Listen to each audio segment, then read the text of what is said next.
அனைத்துலக உயிரோடை தமிழ் ILC தமிழ் உயிரோடை தமிழில் அன்பர்களே, சிறப்பு நிகழ்ச்சி ஒன்று இணைகின்றோம். இன்றைய சிறப்பு நிகழ்ச்சியில் நாங்கள் ஆஸ்திரேலியா சிட்னியிலிருந்து தமிழர் ஏதிலிகள் சங்கத்தின் உறுப்பினர்களை சந்திக்க இருக்கின்றோம். அதே போல் மெல்பர்னிலிருந்து அகதி தஞ்சம் கோரி, இலங்கை தீவிலிருந்து போரின் பின் அகதி தஞ்சம் கோரி ஆஸ்திரேலியாவுக்கு பயணத்தை மேற்கொண்டார்கள். அங்கே சிறைவாசம் அனுபவித்த டிக்சன் அவர்களை சந்திக்க போகின்றோம். அவருடைய தாயார் ரீட்டா அவர்களையும் சந்திக்க போகின்றோம். என்ன நடந்த என்ற விடயங்களை அறிந்து கொள்வதற்காக இந்த சிறப்பு நிகழ்ச்சி இடம்பெறுகின்றது. எல்லோரும் இணைந்திருக்கிறார்கள். ஒவ்வொருவராக நான் முதலில் அவர்களை உள்வாங்கிக் கொண்டு நாங்கள் நிகழ்ச்சிக்கு செல்லலாம். முதலில் கல்யாணி அவர்கள் இணைந்திருக்கின்றார். வணக்கம். ஒரு சிறிய ஒரு அறிமுகம். என்னுடைய பெயர் கல்யாணி இம்பகுமார். நான் தமிழர் ஏதிரியல் கழகத்தின் New South Wales coordinator. I'm Renuka Inpakumar and I'm the Tamil Refugee Council spokesperson. எங்களோடு டிக்சன் இணைந்திருக்கின்றார். டிக்சன். எனது பேர் அருள் ரூபன் டிக்சன். வசதி கொண்டிருக்கிறேன் தற்பொழுது. பேர் ரீட்டா அருள் ரூபன். உறவுகளை, இன்று நாங்கள் இந்த நிகழ்ச்சியில் இணைவதற்கு காரணம் என்னவென்று சொன்னால், டிக்சன் அவர்கள் 2009ஆம் ஆண்டு இனப்படுகொலை, இனக்கருவரப்பு இலங்கை தீவில் நடைபெற்ற பொழுது, தமிழர் தாயகத்தில் நடந்த பொழுது, அங்கே முள் கம்பி வேலிக்கு பின்னால் அவர் வாழ்ந்து வந்திருந்தார். அவருடைய தாயாரும் ரீட்டா அவர்கள் அம்மையாரும் இங்கே இணைந்திருக்கின்றார்.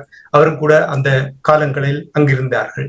அந்த கொடூரமான அந்த அவல நிலையிலிருந்து ஏதோ ஒரு விதத்தில் தங்களை விடுவித்து வெளியே செல்ல வேண்டும் என்று ரீட்டா அவர்கள் 2012ஆம் ஆண்டு ஆஸ்திரேலியாவுக்கு கப்பலில், அதாவது சின்ன கப்பலில் பயணம் மேற்கொண்டு அங்கே ஆஸ்திரேலியா சென்றடைந்தார்.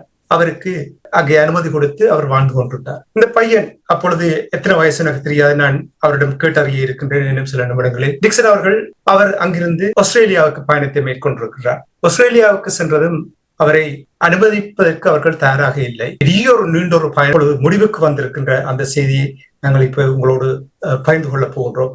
இதற்கு உறுதுணையாக தமிழர் ஏதிலியல் கழகம் இருக்கின்றது. தமிழ் ரெஃப்யூஜி கவுன்சில் ஆஸ்திரேலியாவில் இருக்கின்றது. பல பகுதிகளில் இருக்கின்றது. உங்களுக்கு தெரியும், ஆஸ்திரேலியா ஒரு பெரிய ஒரு நாடு. அங்கே பணிபுரிபவர்களில் 2 இருக்கிறார்கள். ஒன்று கல்யாணி அவர்கள் தன்னை ஏற்கனவே அறிமுகப்படுத்தினார். மற்றது ரேணுகா இன்பகுமார்.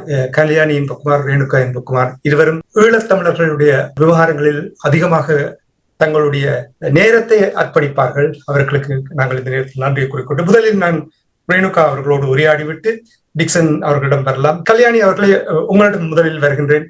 நீங்கள் கூறுங்கள், இந்த இவர்களுடைய அகதி தஞ்சம் கோரிக்கை தொடர்பாக மிகவும் சுருக்கமாக என்ன நடந்தது என்பதை கூறுவீர்களா? 2012 ரீட்டா நீங்க முதல் சொன்ன மாதிரி ஒரு கப்பல்ல இங்க சேர்ந்து அவருடைய கேஸ் ஓமன்னு சொல்லி அவருக்கு தஞ்சம் கூறி அவருக்கு ரெஃப்யூஜி ஸ்டேட்டஸ் கொடுத்தது. பட் அவனோட குடும்பம் ஒரு சிறிய குடும்பம். அவருக்கு ஹஸ்பண்ட் இல்ல. 2009ஆம் ஆண்டு இனப்படுகொலையின் உச்சகட்டத்துல அவர் இறந்து விட்டார், கொல்லப்பட்டார்.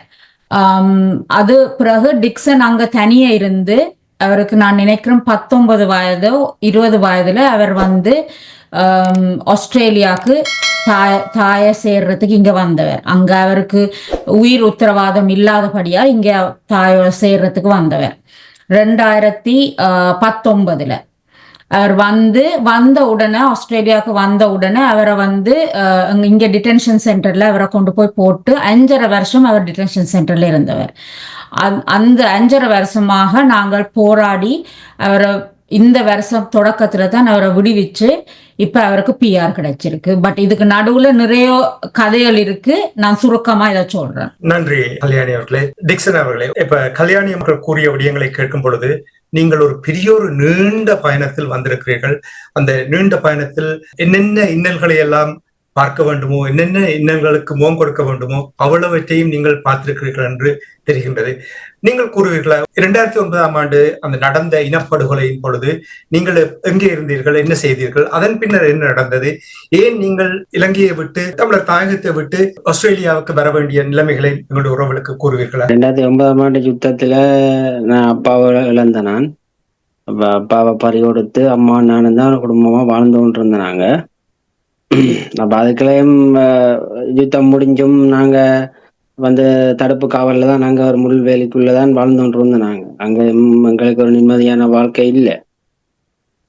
அப்ப அப்படி வாழ்ந்து கொண்டு இருந்த டைம்ல இப்ப எங்களை எல்லாம் முகாமால பேருந்து ஒரு காலத்துல ரிலீஸ் பண்ணி விட்டு இப்ப நாங்க வீட்டையெல்லாம் வாழ்ந்து கொண்டு இருக்கிற டைம்ல எங்களுக்கு இராணுவத்தால பிரச்சனைகள் வேற வலிக்கிட்டு அப்ப அந்த ஒரு சுச்சுவேஷன்ல இருந்து அம்மா தன்னை இந்த சுச்சுவேஷன்ல இருந்து தன்னை பாதுகாக்கணும்னு அம்மா இந்த நாட்டுக்கு அடைக்கலம் கூறி வந்தவா.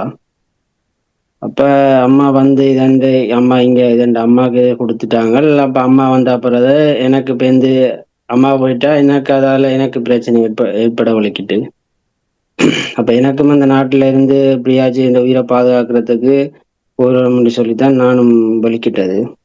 எங்கேயாச்சும் போயிடணும் கொள்ளணும்னு வலிக்கிட்டு தான் இப்படி இங்க ஆஸ்திரேலியாவுக்கு நான் வந்து சேர்ந்தேன். வந்து சேர்ந்து நான் சரி ஓகே வந்துட்டேன் நான் எனக்கு நான் சேஃபா இருப்பேன்னு சொல்லி நம்பி இங்க வந்தா எனக்கு இந்த நாட்டுல வந்தோடனே என்ன உடனே ஏர்போர்ட்லயே இதண்டு என்ன கொண்டு கேம்பில் போட்டுட்டினோம். 2009ஆம் ஆண்டு 6ஆம் மாதம் என்ன பிடிச்சி கேம்பில் போட்டவினோம். அப்ப நானும் நான் அம்மா எல்லாரும் எல்லாம் முடிஞ்ச அளவு நாங்க எவ்வளவு ட்ரை பண்ணி கொண்டு இருந்தோம். நாங்க எல்லா கேஸுகள் இதுகள்னு சொல்லி எல்லாம் இதண்டுனாங்க. எங்களுக்கு எந்த ஒரு விதத்திலையும் எதுவும் பயனளிக்கல. அப்படியே காலமும் இந்த வயசும் இந்த இதுகளும் வாழ்க்கையும் போய் கொண்டுதான் இருந்த கேம்புக்கே இருந்து எனக்கு எந்த ஒரு சந்தர்ப்பமும் கிடைக்கல. இப்ப கடைசியாக தான் 7ஆம் கட்டத்துல என்ன நாட்டுக்கு டிபோர்ட் பண்ண போறோம்னு சொல்லி ஒரு 3 தரம் எனக்கு டிபோர்ட் லெட்டர் தந்தவினம். அப்ப அதுக்கு பிறகு என்ன செய்யறேன்னு தெரியாத சூழ்நிலையெல்லாம் இப்படி தமிழ்ல ரிவிஜுவல் கவுன்சிலுக்கு எங்கட கண்டக்ட் கிடைச்சி நாங்க அவை மூலம் தொடர்பு கொண்டுதான் அதுல பர்டிகுலரா கல்யாணி குமார் ரேணுகா இதே மூலம்தான் எங்களுக்கு இப்போ ஒரு தீர்வு கிடைச்சிருக்குன்னு நான் சொல்லுவேன். எவ்வளவு ட்ரை பண்ணி எவ்வளவு செய்யணும் எந்த ஒரு பயணமும் எங்களுக்கு தெரியல. கடைசியில இவையதான் எங்க கடவுள் மாதிரி வந்து எங்களுக்கு எனக்கும் அம்மாவையும் சேர்த்து வச்சது அவையதான். இப்ப இவையெல்லாம் நான் வெளியில இருக்கிறேன். அவைக்கு தான் பெரிய ஒரு நன்றி சொல்லணும். அதோட எனக்காண்டி போராடின வழியில மக்கள்கள் எல்லாரும் ஏதோ ஒரு விதத்துல எனக்கு உதவியா இருந்திருக்கணும். எல்லாருக்கும் என் மனமார்ந்த நன்றிகள் நான் சொல்லுவேன். ஏன்னா நான் 5.5 வருஷமா அந்த நரகத்துக்கு இறந்தப்பட்ட வேதனை எனக்கு மட்டும் தான் தெரியும். அவட அம்மா அனுபவிச்சவா இந்த வேதனையும். அவ்வளோ வேதனையும் தாண்டி நான் அப்படி ஒரு வாழ்க்கையில வந்திருக்கிறேன்னு சொல்லி சொன்னா எல்லாட்ட பங்களிப்பும் அதுக்கு இருக்கு. எல்லாருக்கும் என் மனமார்ந்த நன்றிகள் சொல்லுவேன் நான். டிக்சன் கூறுகின்ற விடயங்களை கேட்டுக்கொண்டிருக்கும் பொழுது நீங்கள் 2019ஆம் ஆண்டு ஆஸ்திரேலியாவுக்கு வந்திருக்கிறீர்கள், சரியா? அதற்கு முன்னர் நீங்கள் அங்கே என்ன செய்து கொண்டிருந்தீர்கள்? அங்கே நான் படிச்சு கொண்டிருந்தேன்னா பேருந்து படிப்பு உலகம் முடிச்ச பிறகு என்ன செய்யறேன்னு தெரியாம சரி ஏதோ ஒன்று வேலையில செய்து தண்டுவோம்னு சொல்லி அப்ப நான் இருந்தீங்களா நீங்கள் அங்கே? தனியே தான். நான் அம்மா போன அப்புறம் அம்மம்மோட இருந்தேன். நான் அம்மம்மாவும் 2016ஆம் ஆண்டு மோசம் போயிட்டா. போன பிறகு பேருந்து நான் அம்மாண்ட சகோதரம் அண்டாவோட இருந்தேன் நான். அப்ப அங்க இருக்கேன் எனக்கு அது சேஃப் இல்லை. அது அங்கேயும் எனக்கு கொஞ்சம் பிரச்சனையா போயிட்டு இப்ப என்னால என்னை வச்சு பாக்குறாக்களுக்கு பிரச்சனை ஏற்படும் என்ற ஒரு சூழ்நிலை அங்க வந்துட்டு. அப்ப அதால நான் இருந்தா அவைகளுக்கும் பிரச்சனைன்னு சொல்லி போட்டுதான் அப்படியே வெளிக்கிட்டு வந்து அப்படியே கொழும்புல நின்று கடையில நின்று தண்டு அங்கேயும் எனக்கு பாதுகாப்பு நான் உணர்றையில. ஆஸ்திரேலியாவுக்கு வந்தவுடன் உங்களுடைய அம்மா அங்கே இருக்கிறாரு ஆஸ்திரேலியா அதிகாரிகளுக்கு தெரியுமா? ஆமாம், இங்க அம்மா இருக்கிறான்னு சொல்லி தெரியும். நான் வந்த அப்புறம் நான் என் பேர் டீடைல்ஸ் எல்லாம் கொடுத்த அப்புறம் அவைக்கு தெரியும். அப்ப அம்மாவோடு அம்மாவுக்கு ஏற்கனவே நிரந்தர பதிவிடம் இருக்கின்றது. அப்ப அம்மாவோடு போய் இருங்கள் என்று அவர்கள் அனுமதிக்காமல் உங்களை முகாமில் வைத்திருந்ததுக்கு என்ன காரணம் என்று கூறினார்களா? இல்ல, இதுவரைக்கும் எங்களுக்கு தெரியல என்ன காரணத்துக்காண்டி என்ன வச்சிருந்தேன், இது வரைக்கும் தெரியல. அப்படியே நில்லுங்கள் டிக்சன், உங்களிடம் வருகின்றேன். நீங்களும் 2012ஆம் ஆண்டு தாயகத்தை விட்டு ஆஸ்திரேலியாவுக்கு வந்தீர்கள். அதிர்ஷ்டவசமாக உங்களுக்கு அவர்கள் அனுமதி தந்து நிரந்தர பதிவிடம் தந்திருக்கின்ற நேரத்தில் நிச்சயமாக நீங்கள் உங்களுடைய மகனை அங்கிருந்து அழைக்க வேண்டும் என்று சரியாக பாடுபட்டிருப்பீர்கள். அவர் அங்கே ஆஸ்திரேலியாவுக்கு வந்ததும் அவரை முகாமுக்கு கொண்டு போய் விட்டார்கள் என்று கூறும் பொழுது நீங்கள் என்ன உணர்ந்தீர்கள்? என்ன உங்களால் செய்யக்கூடியதாக இருந்தது? என்னால செய்யக்கூடியதுன்னா அந்த டைம்ல எனக்கு அந்த 5 வருஷம் செவ்விசா தந்திருந்தவியல் மகன் வந்த டைம் எனக்கு. அப்ப பிஆர் கிடைக்கல. ஆனா அந்த டைம்ல ஸ்பான்சர் பண்ணல அது மகனை நான் அந்த 5 வருஷ விசாவில. அப்ப அந்த டைம்ல மகனை படிப்பிக்கத்தான் நான் அங்க கொழும்புக்கே விட்டது. இங்க பிரச்சனையா படிச்சு கொண்டு முதல்ல வந்து இருந்துட்டு தான் பேருந்து பொலிசுன்ற கெடுபிடி ஆமி சிஆர்டின்ற கெடுபிடியாலதான் என் பிள்ளை விட்டு எனக்கும் தெரியாம தான் பிள்ளை வலிக்கிட்டு வந்தது. நான் சொன்னா நான் பயந்துருவேன்னுண்டு. எனக்கு தம்பி இருக்குன்னவங்க தம்பி இருந்து தம்பி ஸ்பான்சருக்கு போட்டவர் விசிட்டிங் விசாவுக்கு, அதுவும் மறுக்கப்பட்டுட்டு அவருக்கு கொடுக்கல என் அம்மா இங்க இருக்கிறான்னு சொல்லி. இப்ப மகன் வந்தோட மகன் நான் யோசிச்சது பிள்ளை என்னோட வந்து சேர்ந்துருமெண்டு. ஆனா பிள்ளைய உடனே தடுப்பு காவலுக்கு அங்க கொண்டு போயிட்டினோம். சிட்னி வேலை வீட்டுக்கு தான் ஃபர்ஸ்ட் கொண்டு போனவைய.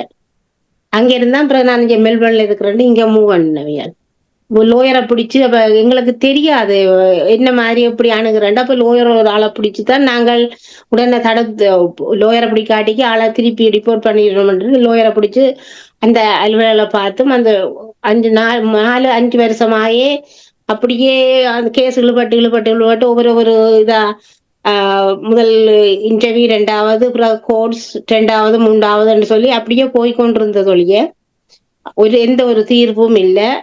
கொடுத்ததுக்கு ஒழுங்கான ரிப்ளையும் இல்லை. அவைகளை என்னத்துக்காக மகனை விட மாட்டேன்னு சொல்லி கேட்டேன். எங்களோட ஃபேமிலியில வேற யாரும் இல்லை, நானும் மகனும் தான். இவரும் இறந்துட்டார். இனப்படுகொலைன்ற உச்சக்கட்ட டைம்ல தான் இவர் முள்ளிவாய்க்கால இறந்தவர்.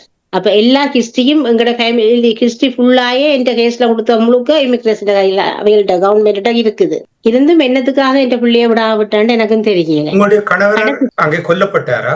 கொல்லப்பட்டவர். அதுக்குரிய எல்லாமே தான் இருந்தது. என்ன ரீசன் எனக்கும் தெரியல இது வரைக்கும். கடைசி ஹைகோர்ட் காண போயிட்டு, ஹைகோர்ட் தான் இங்க கடைசி. அது கூடி வின் பண்ணலாம் போயிட்டுது.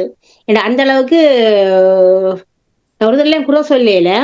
ஆனா அந்த அவருக்குரிய உண்மையான நிலப்பாட்டை அதை எடுத்து சொல்றதுக்குரிய எடுத்து கூற முடியவில்லை என்று கூற முடியாமல் போயிட்டுது எங்களோட வேலை செய்த ஆக்கள் முதல். அப்ப அது பிறகுதான் கல்யாணி இன்பகுமாரும் தமிழ் ரிவ்யூஜி கவுன்சில் தொடர்பு எனக்கு கிடைச்சது. நீங்க மெல்பர்ன்ல இருந்து அவர் ஜாயின் பண்ணி கல்யாணி இன்பகுமாரை எனக்கு தந்த பிறகு அவியல் மூடாக உடனே லோயர் அரேஞ்ச்மெண்ட் செய்து பிறகு மகனை உடனே தடுத்து நிறுத்தித்தான் இவ்வளவு தூரத்துல கேஸ் போயினது. அதை விட என்ன சொன்னால் இப்ப எனக்கு 23 ஜூன் 2ஆம் தேதி பிஆர் வருது, ROS விசா பிஆர் வருது. மகனுக்கு ரிமூவல் நோட்டீஸ் கொடுக்கணும் 22ஆம் தேதி, ஜூன் 22ஆம் தேதி. அப்ப என் மனநிலை இப்படி இருந்திருக்கு. நான் பிஆர் வந்துட்டு என் பிள்ளைய பொன்ச பண்ற மாதிரி இங்கே வச்சு செய்யலாம் லோயர் மூலம் தான் அப்படி ஒரு இதை பார்ப்போடு கேட்க இந்த நியூஸ் எனக்கு அந்த நிலைமையில நான் எப்படி இருந்தேன் கூட எனக்கு தெரியாது. எனக்கு அந்த விவரிக்க இயலாத ஒரு சிச்சுவேஷன்ல தான் நான் இருந்தேன். எனக்கு ஒரே ஒரு ஆறுதல் பிள்ளை, ஹஸ்பண்டும் இல்ல. அந்த டைம்ல இப்படி ஒரு செய்தி என்னால தாங்க இயலாத போயிட்டுது. நீங்கள் தாயகத்தை விட்டு அங்கிருந்து வரும் பொழுது உங்களுடைய பிள்ளை, ஒரே ஒரு பிள்ளையை அங்கேயே விட்டு நீங்கள் வந்தீர்கள். உங்களுடைய உயிரை காப்பாற்றி அதன் பின்னர் உங்களுடைய பிள்ளையினுடைய உயிரை காப்பாற்றலாம் என்று அந்த சிந்தனையோடு அந்த நோக்கத்தோடு நீங்கள் இரவு பகலாக பாடுபட்டிருக்கிறீர்கள் என்று நான் உணர்கிறேன். அங்கே அவர் வந்து சிறைப்பிடித்தவுடன் உங்களால் என்ன உணரக்கூடியதாக இருந்தது? என்னால உணரக்கூடியதா இருந்தது, பிள்ளையை சிறைப்பிடித்து விட்டார்கள். எனக்கு ஸ்ரீலங்கா ஞாபகம் திரும்ப வந்துட்டுது. ஸ்ரீலங்கால இப்படி இருக்கு, அதே ஒரு சித்திரவதையோடு தான் என் பிள்ளை இருக்க போகுது. அப்ப என் லைஃப் இதோட முடிஞ்சுதான் தான் நான் யோசிச்சேன். எனக்கு பிள்ளைதான் எனக்கு ஆறுதலும் எனக்கு உறுதுணையும். என் ஃபேமிலியில இவரும் இல்லை, என் ஹஸ்பண்டும் இல்லை. அந்த டைம்ல பிள்ளைக்கு இப்படி சிச்சுவேஷன் சொன்னா பிறகு என்னத்துக்கு நான் என்ற மாதிரி ஒரு எல்லாத்தையும் வெறுத்த ஒரு நடப்புன மாதிரி தான் நான் அந்த டைம்ல இருந்தேன். நான் பிள்ளைய போய் பார்த்தா கூடி எனக்கு அந்த போய் வரைக்க கூடி எனக்கு இன்னும் இந்த கூட சொல்ல கார் ஆக்சிடென்ட் கூடி பட்டிருக்கிறேன் 2 தடவை. அதான் கேட்க வந்தேன். நீங்கள் பிள்ளைய அங்கே விட்டு நீங்கள் இங்கே வந்திருக்கும் பொழுது இரவு பகலாக உங்களுடைய உயிரை கையில் வைத்துக் கொண்டிருந்திருப்பது போல் இருந்திருக்கும். அதாவது என்னுடைய மகன் உயிரோடு வருவாரா, என்னோடு வந்து இருப்பாரா என்று நான் யோசிச்சேன்னா இப்ப இதோடய முடிஞ்சிடும். நான் இந்த பிள்ளைய இப்ப நான் இப்படியே யோசிச்சு நான் வருத்த வழியாகி நானும் போயிடும். இந்த பிள்ளைய நான் இப்போ என்னோட சேர்த்து பார்க்க போறனோ தெரியாதுன்னு சொல்லி அந்த ஒரு என்ன சொல்றது ஒரு நடப்புன மாதிரி தான் நான் தெரிஞ்சேன். நான் உயிர் ஊசலாடி கொண்டிருந்தது ஒழிய இந்த சிந்தனை முழுக்க இந்த செயல் முழுக்க பிள்ளைய பற்றிய சிந்தனையில தான் நான் இருந்தேன். அதுதான் தாய் என்றால் அதான் நிச்சயமாக என்னுடைய பிள்ளையை பற்றி சிந்தித்துக் கொள்றோம். நன்றி, காவலை தந்ததற்காக நன்றி. நிச்சயமாக இவை எல்லாமே மீண்டும் ஒரு முறை திரும்பி பார்க்கும் பொழுது உங்களுடைய மனம் மிகவும் வேதனைப்படும் என்று எனக்கு தெரியும். ஆனால் மக்களுக்கு இந்த விடயங்கள் தெரியப்படுத்த வேண்டும் என்பதற்காகத்தான் இந்த கேள்விகளை கேட்டுக்கிறேன். மற்றது எந்த பிள்ளை மட்டும் இல்லை, இப்படி இப்ப நான் வெளியில மகன் உள்ளுக்கு இருந்தது 5 வருஷம், நான் 12 வருஷம் 13 வருஷமா வெளியில இருந்தேன். நான் மகனை மாதிரி தனிங்க இப்ப எனக்காவது மகனை பார்க்கக்கூடிய ஒரு நிலப்பாடு இருந்தது. கேம்பில பார்த்தாவது கொஞ்ச நேரம் எனக்கு ஆறுதல். ஆனா மகன் நிலையில தாய் தகப்பனை இழந்து ஸ்ரீலங்கால இருக்கணும், இலங்கையில இருக்கணும். அது பெற்றோர் சில பேர் இறந்து போய் குடியிருக்கணும், அதுக்கு குடி போகிறார் நிலப்பாடுல. இவற்ற நிலப்பாடுல இப்பவும் இருக்கிறார்கள் இந்த பிள்ளைகள். அப்ப இப்ப இந்த பிள்ளைக்கு கிடைச்ச இந்த விசா கூடி எனக்கு முழுமையாக அதை அனுபவிக்க இல்லாம இருக்குது. ஏனென்னா அந்த பிள்ளைகளுக்கும் கிடைச்சா தான் எந்த பிள்ளைக்கும் கிடைச்ச மாதிரி ஒரு சந்தோஷம். ஏன்னா அந்த பிள்ளைகள் அவ்வளவு வேதனையும் துன்பத்திலையும் இருக்குதுகள். அதுகளுக்கும் அது என்ன செய்யறன்னு தெரியாத நிலப்பாடுல இருக்குதுகள் அந்த பிள்ளைகள். உணர்வை நீங்கள் வெளிப்படுத்துகிறீர்கள். அதாவது என்னுடைய பிள்ளை மட்டுமில்லை, அங்கே என்னுடைய பிள்ளையினுடைய வயதில் எத்தனையோ பேர் அங்கே இன்னும் இதே வாழ்க்கை பயணத்தை தொடங்க முடியாமல் அல்லது தொடர முடியாமல் தடுத்து வைத்திருக்கிறார்கள் என்ற விடயங்களை நீங்கள் கூறுகிறீர்கள். நன்றி. நான் தொடர்ந்து உங்களோடு உரையாடி இருக்கின்றேன். Renika, let me come to you. Despite all the evidence, and we just heard that Rita, who's mother of Dixon, was granted a permanent residency back in 2012. What was the reason to reject Dixon's case back then when you initially arrived? He was seen as not as a refugee, didn't need to be provided protection by the Australian government. So the Australian government has the obligation of providing protection. And while Dixon claims that, you know, there is ongoing genocide by the Sri Lankan state inflicted towards Elam Tamils, the Australian government didn't recognize that. And their constant form of evidence was the DFAT country report. That in that country report that is provided to us explains that, you know, Sri Lanka is safe, that there, you know, the words of reconciliation, that there's forms of internal mechanisms happening. So these kind of words are being used against Elam Tamils who are trying to get protection from the Australian government. So whatever the Sri Lankan government portraying, there is a reconciliation, rehabilitation, and all of those, their tactics that they're using that to obviously dismiss their cases. Is that what you? Definitely. And, you know, when the Australian government visits Sri Lanka, they only go to Colombo. They don't go to the north and east. They don't actually visit the mothers and properly understand what is occurring there. You know, even now, when we look at the Semini grave, not once has the Australian government has explained that that's an ongoing genocide. And within the south, you know, only last week in Colombo, they found 88 skeletons. So there is evidence that's being founded, but the DFAT government, you know, the DFAT report is still not acknowledging that these horrific crimes are being, you know, unraveled in front of the world. And the Australian government still uses words such as, you know, reconciliation. And what they're also doing is they are explaining that in 2009, they use the words with the incorrect terminology of civil war. You know, it's finished. So right now, it should be fine. You shouldn't need to provide it with permanent protection.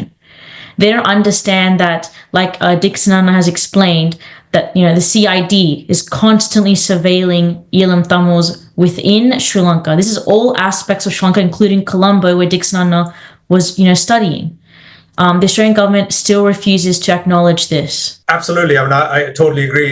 It's just not just in Australia, it's everywhere else in the Western world. They pretend that everything is good, the life has, you know, returned to normal. You know, that's the way they actually portray. So I get that.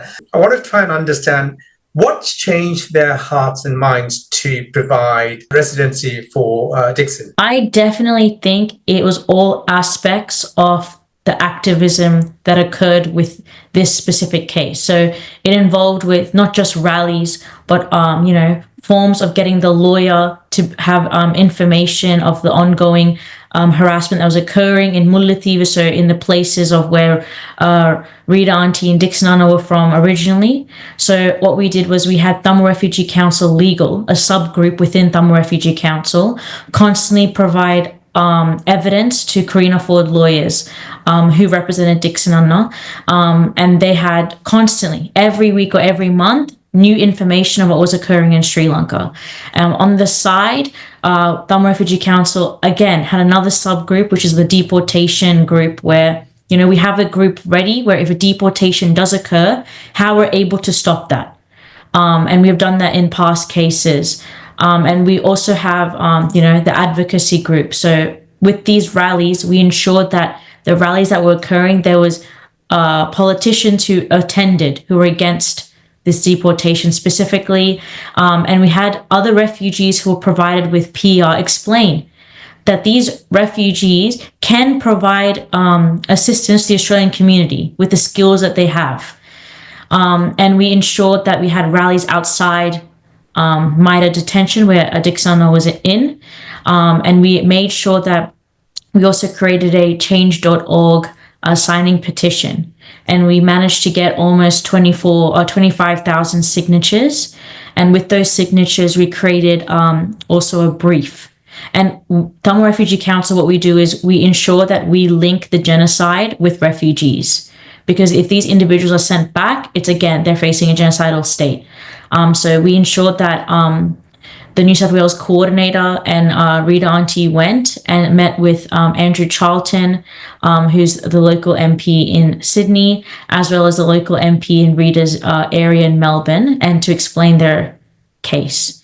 And this, I think, was what we did was we were strategic in each area. We didn't, people just think that we just had rallies. We actually had, lobbying happening. We had meetings happening on the side. We had news. Constantly the news was being portrayed, explaining that Dixon Anna and Rita Auntie's case is not just the only case in our community. There are so many more Tamil refugees who need to be provided with permanent protection. Yeah, just very briefly, I know you're relentlessly working hard to provide level of support for our people in Australia. What's your view around Australians' perception right now, what has gone on and what's happening to Tamils? Obviously, by recognizing what is going on there and providing them the visa or appropriate documents will enable them to be able to move on in their lives. What are their perceptions? What are their stances on that at the moment? I believe that the wider Australian community can see that Tamils are facing a genocidal, ongoing genocide in Sri Lanka. And I also believe that the wider Australian community can see that refugees are not, how the Australian right-wing community perceive us as, being, terrorists or being considered as criminals. These are actually individuals who are seeking a better world, are seeking a better place. And this is people need to understand that this is not what they wanted. They were forced to flee their own homeland. So this is actually being understood slowly within the wider Australian community. Within the Tamil community, there is still disorientation with the use of terminology, which is affecting these cases.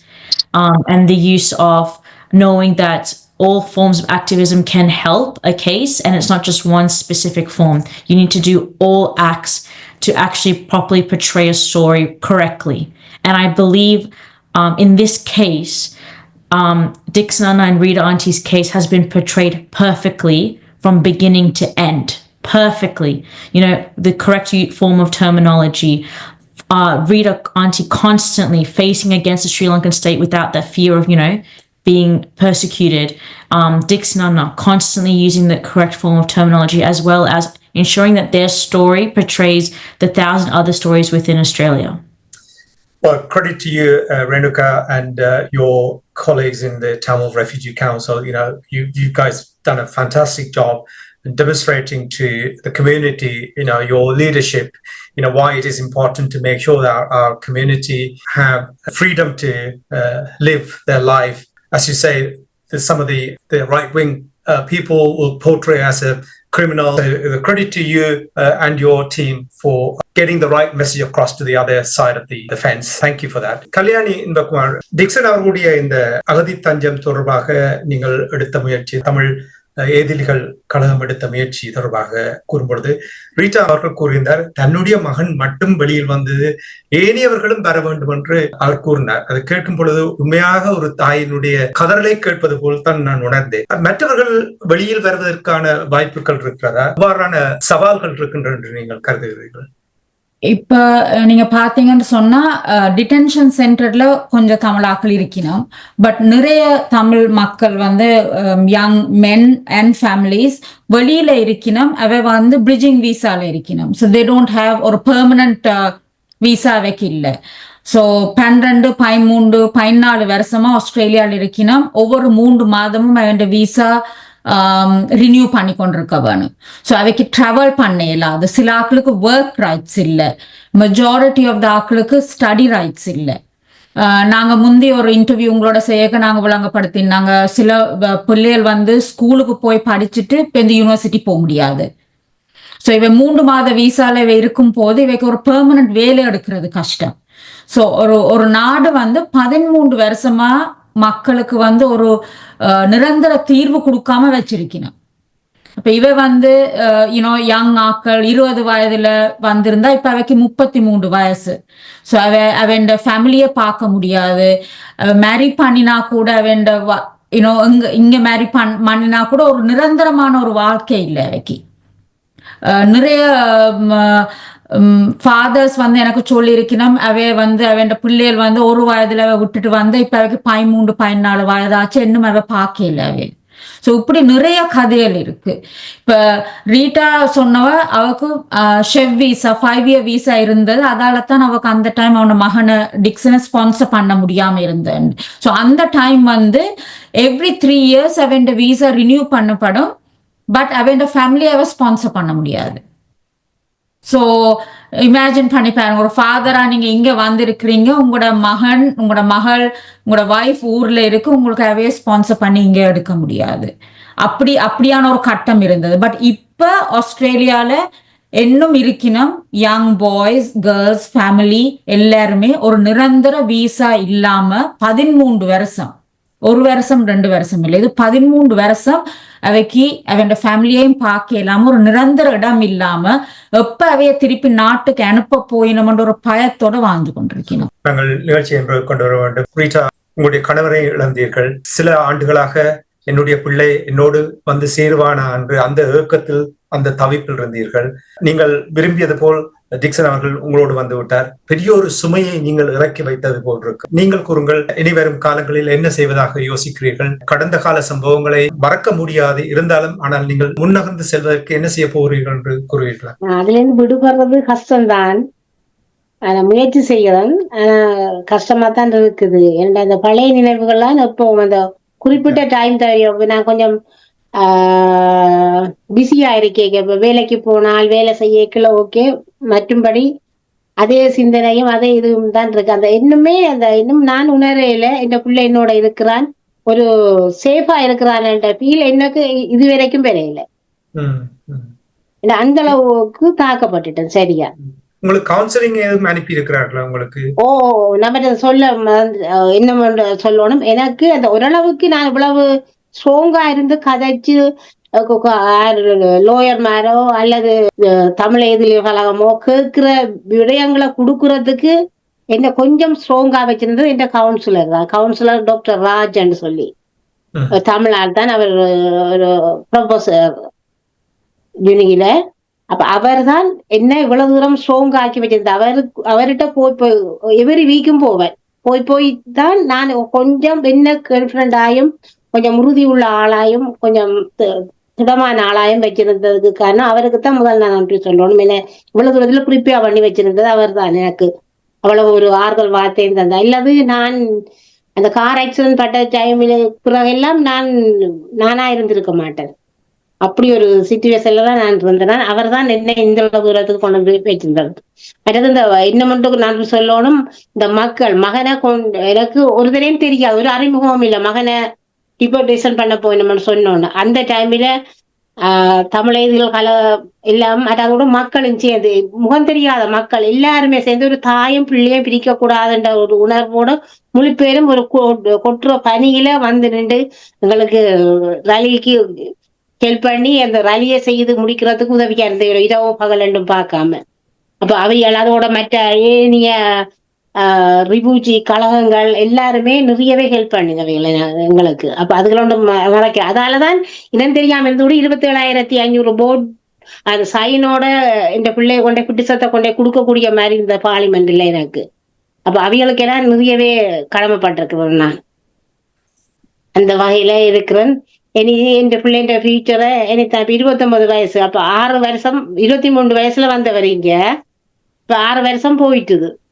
அப்ப அவர் அந்த படிச்சு அவற்றை லைஃப இன்னும் கூட நல்ல மாதிரி கொண்டு போறதுக்குரிய கால பீரியட்டை முடிச்சுது. இனித்தான் பிள்ளை இனி அதை சொல்லுவாங்க ஆனாவில இருந்து துவங்கணும்னு சொல்லி கதை பின்னங்கிற தமிழ்ல.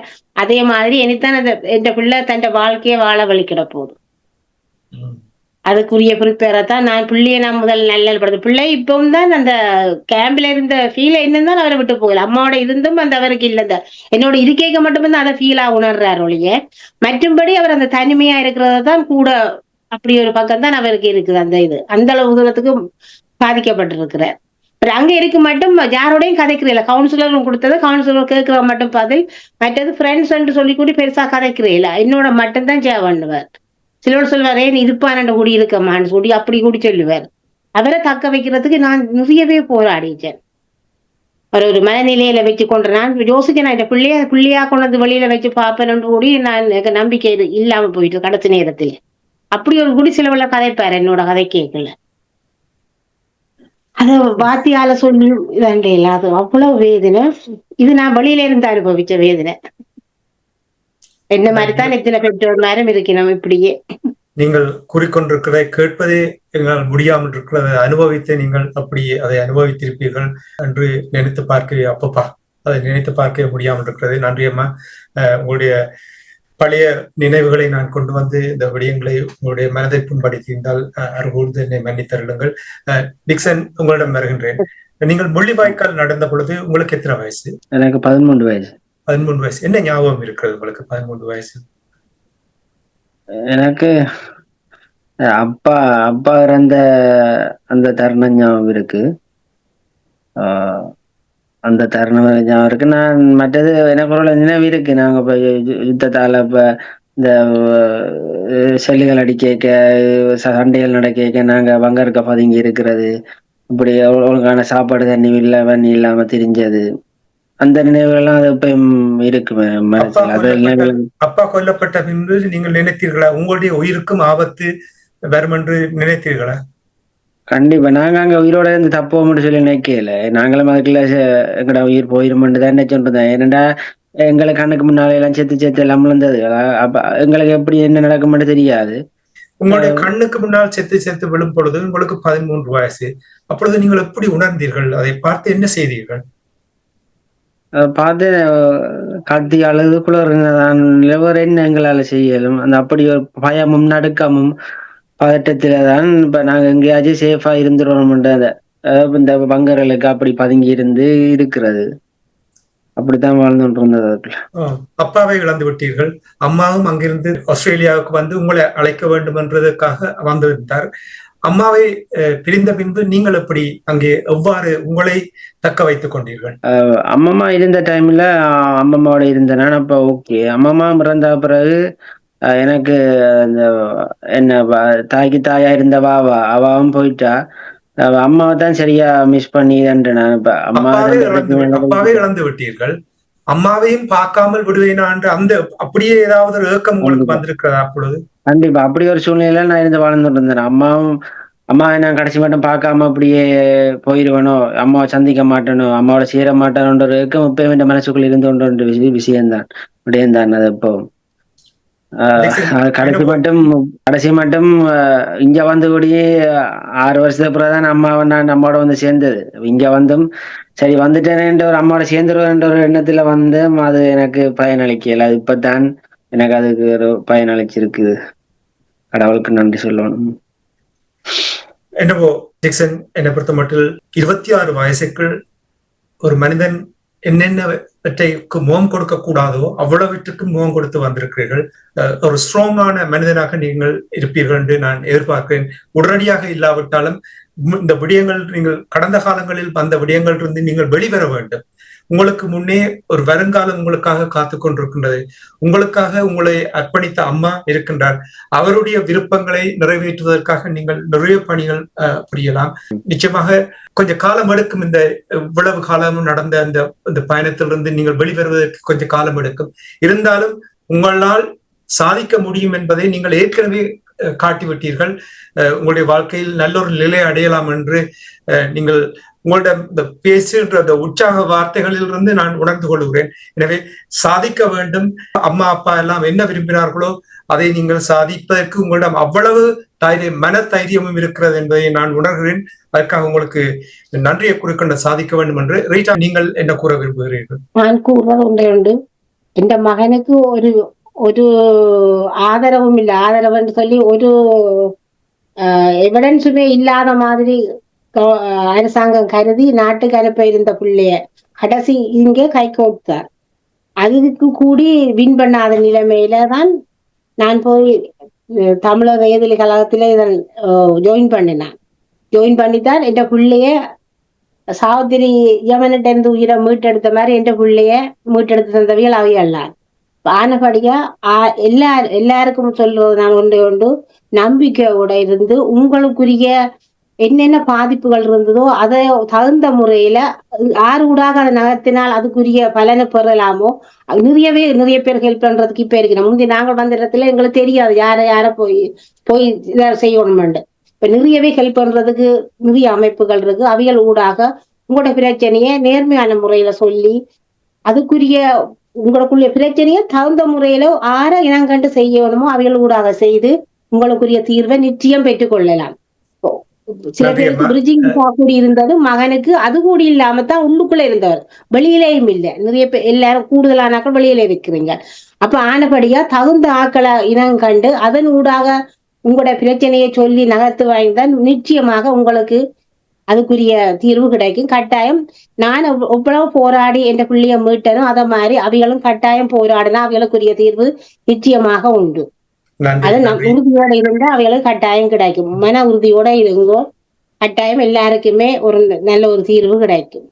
நல்ல உறுதியான உங்களுடைய மனம் இருக்கின்றது, அதே போல் உங்களுடைய மகனிடம் இருக்கும் என்று நான் பார்க்கின்றேன். சுருக்கமாக நீங்கள் டிக்சன், நீங்கள் சாதிக்க வேண்டும், சாதித்து காட்டுவீர்கள் என்ற அந்த உறுதித்தன்மை உங்களிடம் இருக்கிறதா? அதை நீங்கள் அப்படி செய்வீர்கள். இன்னும் ஒரு சந்தர்ப்பத்தில் நான் இந்த சாதித்த விடயங்களை உங்களோடு உரையாடுவேன் என்று கூற முடியுமா? கண்டிப்பா நான் அப்படி ஒரு இதெல்லாம் இருக்கிறேன். நான் இந்த எல்லா விளையாண்டதெல்லாம் நான் திருப்பி போறோம்ன்ற ஒரு ஆக்ரோஷம் என் மனசுக்குள்ள எப்பயும் இருக்கு. அதை நான் செய்து காட்டுவேன். செய்து நான் கடைசி மட்டுமே இந்த அம்மாவை வச்சு நல்லபடியா பார்க்கணும்ன்ற இந்த ஒரு இது அதை நான் கண்டிப்பா நிறைவேற்றுவேன். நிறைவேற்றி நான் நினைச்சதையும் சாதிப்பேன் என்ற ஒரு நம்பிக்கை இருக்கு எனக்கு. இந்த வார்த்தையை கேட்க விரும்பினேன். அதை நீங்கள் கூறியிருக்கிறீர்கள். நிச்சயமாக நீங்கள் சாதிப்பீர்கள். உங்களுடைய அம்மாவோட நல்ல மன உறுதி இருக்கிறது, உங்களோட மன உறுதி இருக்கிறது. சாதிக்க வேண்டும், மண்ணுக்காகவும் எங்களுடைய மக்களுக்காகவும், அது மட்டுமில்லாமல் உங்களுக்காகவும் நீங்கள் வாழ வேண்டும் என்பதை நாங்கள் இந்த நேரத்தில் கூறிக்கொண்டு நன்றி. கல்யாணி இன்பகுமார் அவர்களே, நீங்கள் நிறைவாக. இது டிக்சன் கேஸ் ஒரு சமூகம் ஒன்று கூடினால், எல்லாரும் ஒன்றா வேலை செய்தால் என்னத்தை சாதிக்கலாம்ன்றது ஒரு நல்ல ஒரு எக்ஸாம்பிள்.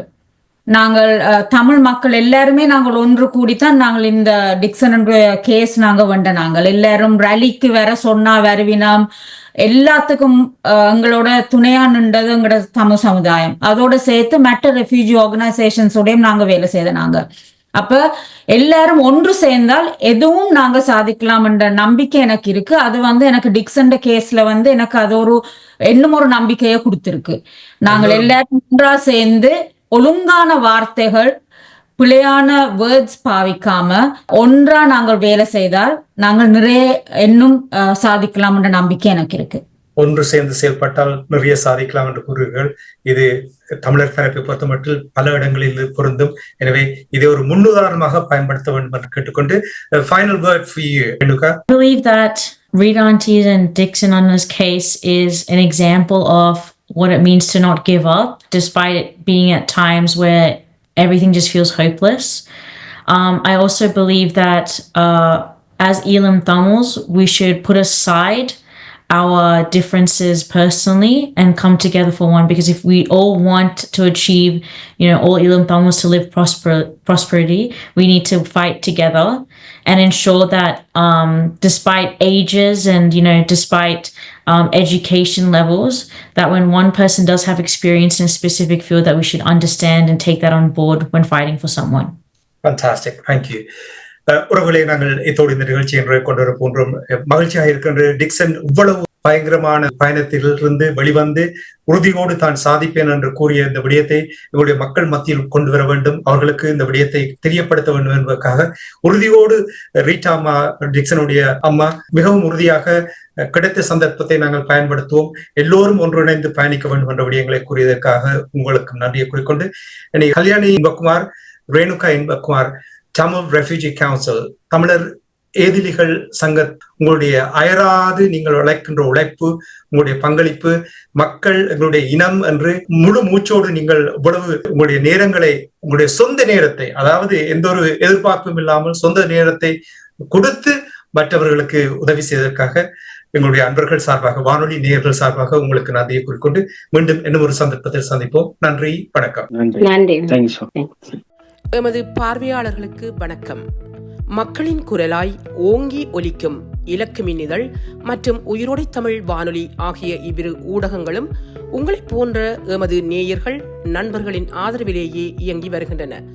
மிக குறைந்த வளங்களுடன் பல இடர்கள் மற்றும் தடைகளை தாண்டி பயணிக்கும் எமது ஊடகங்களின் பணிகள் மேலும் வளர உங்களால் முடிந்த நிதியுதவியை வழங்கி இன்னும் காத்திரமான செயற்பாடுகளை முன்னெடுக்க உதவுமாறு மிகவும் பணிவன்புடன் வேண்டி நிற்கின்றோம். உங்கள் பங்களிப்பு உங்களின் உரிமை குரலாய் ஓங்கி ஒலிக்கும். நன்றி.